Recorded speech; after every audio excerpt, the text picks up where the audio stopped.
Hello everyone, welcome back to my YouTube channel. I am Alinga Sise and this is Alinga Sise Lifestyle.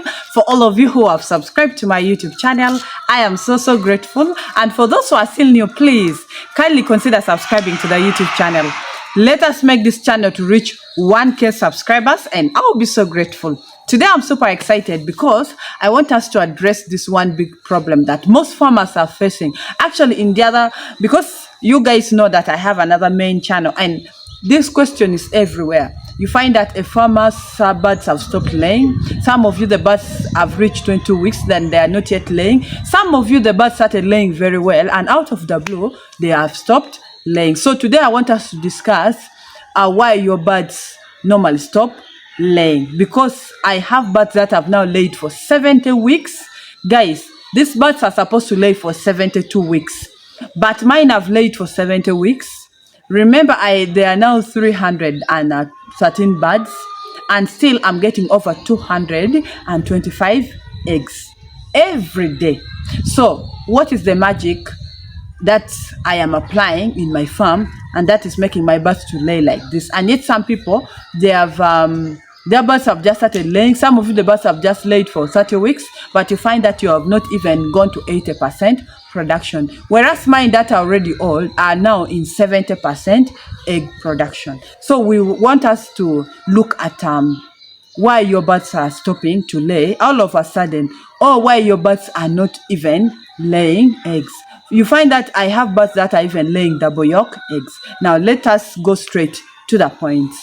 Now, the first thing is that whenever you bring the birds, okay, when those birds are in the brooder, the way you take care of the birds in the brooder is very important, okay? Those birds in the brooder, first of all, they should feed well, okay, from time go. Secondly, they should drink well. Thirdly, they should not be too congested, even inside the brooder there, okay? And then whatsoever you're using for heating the house should be also very okay. The temperatures should be standard, because their life starts from the brooder right there. Now for me here, when the birds are in the brooder, I normally give them starter pellets, okay?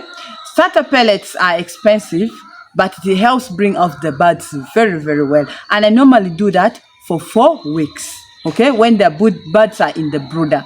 And then while in the brooder, remember these birds every week or every day, there is a particular amount of feeds each baby chick is supposed to consume, of which I think I have to make a video about this, okay? Each baby chick has a particular amount of feeds they're supposed to consume every day. So as a farmer or as a beginner, you have to know all this feeding chart in a way that when you bring the birds, you know this week everybody is supposed to consume this amount of feeds, and you prepare that for those birds. And even the feeders inside the brooder must be in a way that it is enough for all the baby chicks. When you're going to use this ordinary normal yellow feeders, consider at least 25 chicks in one feeders. So please make sure that you put enough feeders for the birds. Make sure that the drinking water or the drinkers are enough for the birds. Make sure that the light is well distributed inside the brooder in a way that even the birds that are in the corner can easily see food and go and feed on it. That is how your birds are going to come out very well. And then when the birds leave the brooder, we normally give them the growers feeds, okay? And this starts from week 5 up to week 13. I'm telling you how I normally manage my layers, okay? Not the broilers, we're talking about layers today. So from week 5 to week 12, I normally give them the growers mash, and this is basically the broilers feeds, okay? Still, you find that every week there's this particular amount of feeds the birds are supposed to feed on, of which as a farmer you must always know it and give them the right amount of feeds. Still, drinking water will be needed very well for the birds. And then from week 13, I normally start on the layers mash, of which it doesn't start fully on the layers mash, but you keep on adding the layers, the ingredients slowly by slowly until when the birds reach 16 weeks. but basically it is the layers mash. Some people call it layer mash 1, but me, I generalize it as layers mash. And honestly, the birds must always be given enough feeds and enough drinking water. That is when those birds are still growing. And then I told you before that with the layers, I haven't yet raised them without vaccination. When they are still young, I have always done my vaccination very, very well to prevent them from getting these diseases. And when now they start laying, now like with the current births, it's now 1 year plus, I've not done any Newcastle vaccination. But just because of the herbal remedies that I give them, you guys know that me, I do a lot of herbal remedies, okay? I give them a lot of herbal remedies. I don't give them antibiotics. That should be also considered. Vaccinate your birds very well and concentrate on the herbal remedies. You will find that those birds are going to grow up when they're very happy, when they're very lively, when they have a high appetite, when they have high immunity, and those birds will rarely fall sick.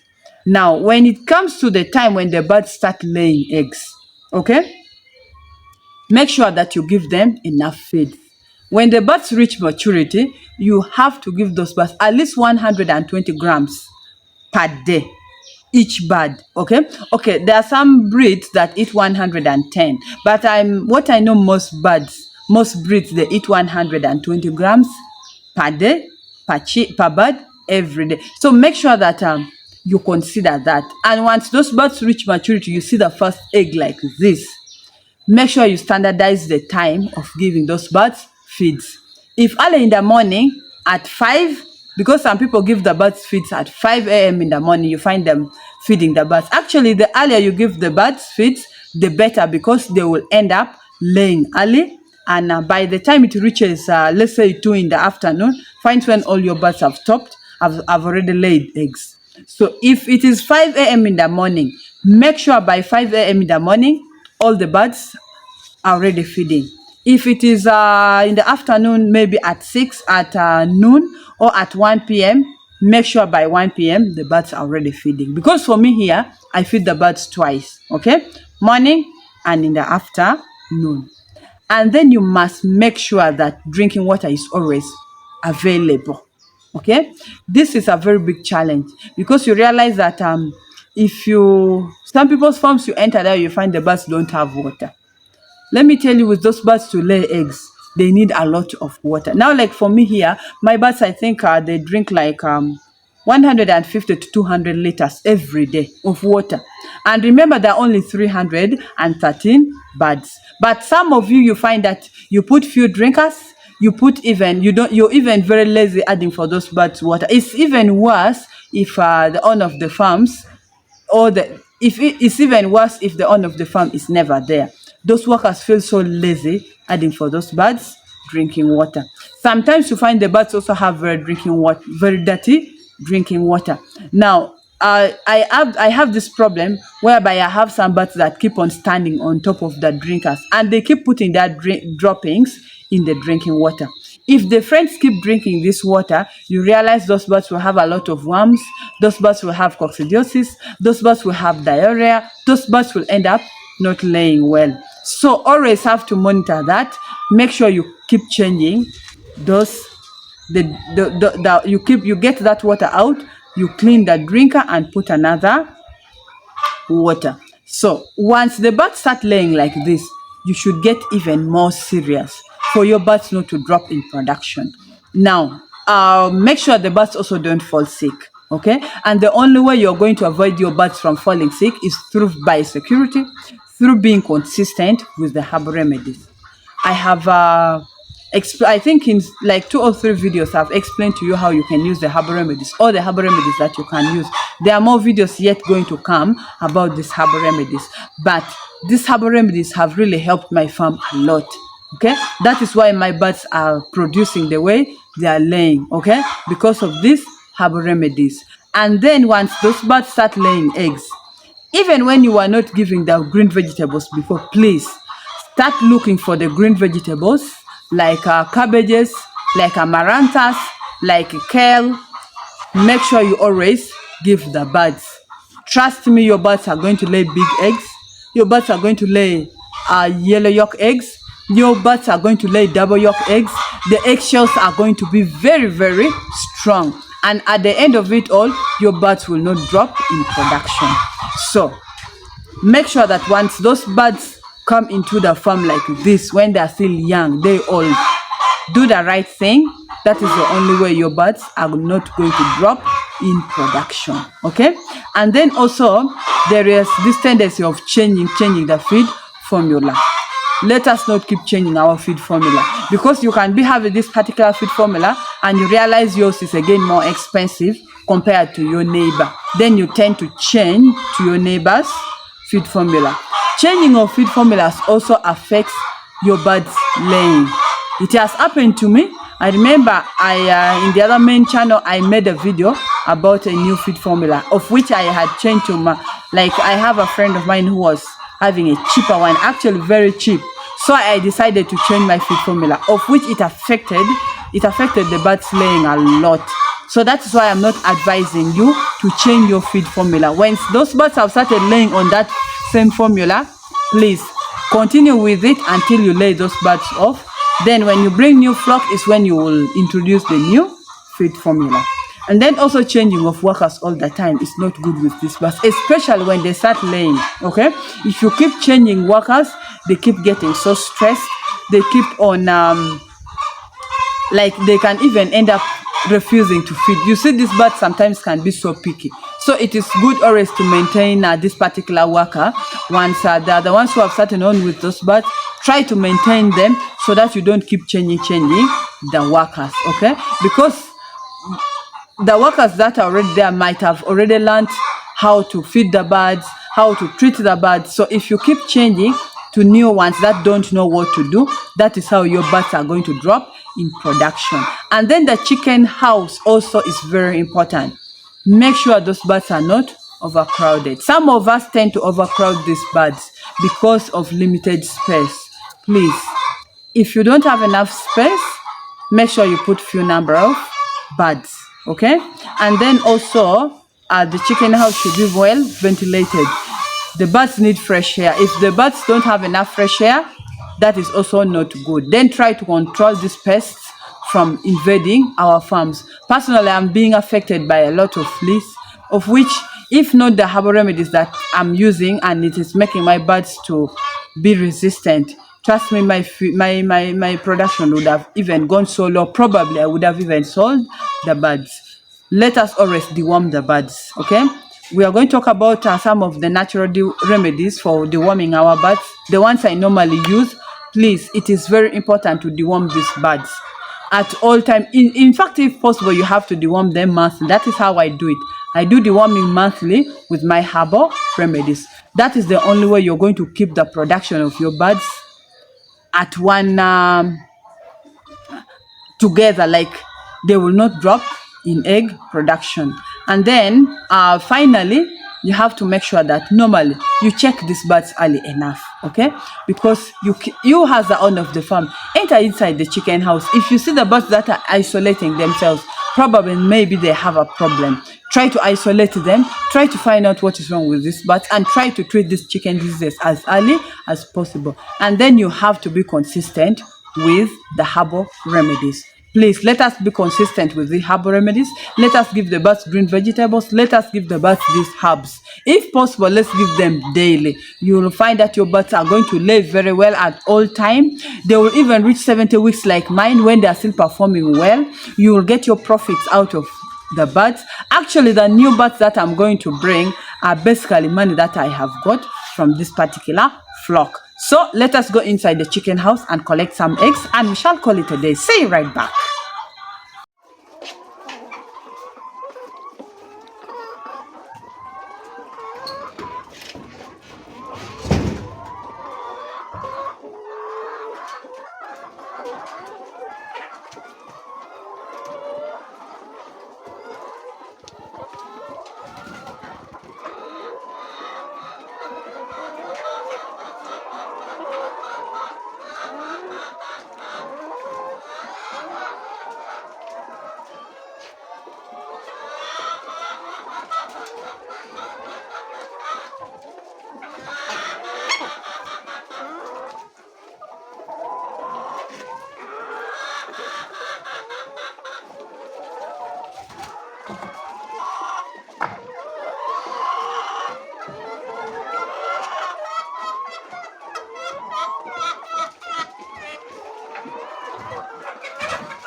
So guys, these are the eggs that we finally collected. These are 6 trays of eggs plus 20 eggs, okay? But you realize that this is already 1 p.m. So at around 4 p.m. I'm still going to come back and collect more eggs. But remember, we have here 313 birds. So that means our birds are producing well. But all because I'm following the guidelines, I'm giving them the green vegetables and giving them the herbal remedies every day. So that is what I want all of us to follow. So for today, that is all I had for you. Thank you so much for watching. Thank you so much for always coming back. Thank you so much for loving me. For those who have not yet subscribed, please kindly subscribe to the YouTube channel. Let us make it to 1K subscribers and I'll be so grateful. And don't forget to tell me which country you're watching me from and I'll be smiling. See you next time. I love you all. Bye bye.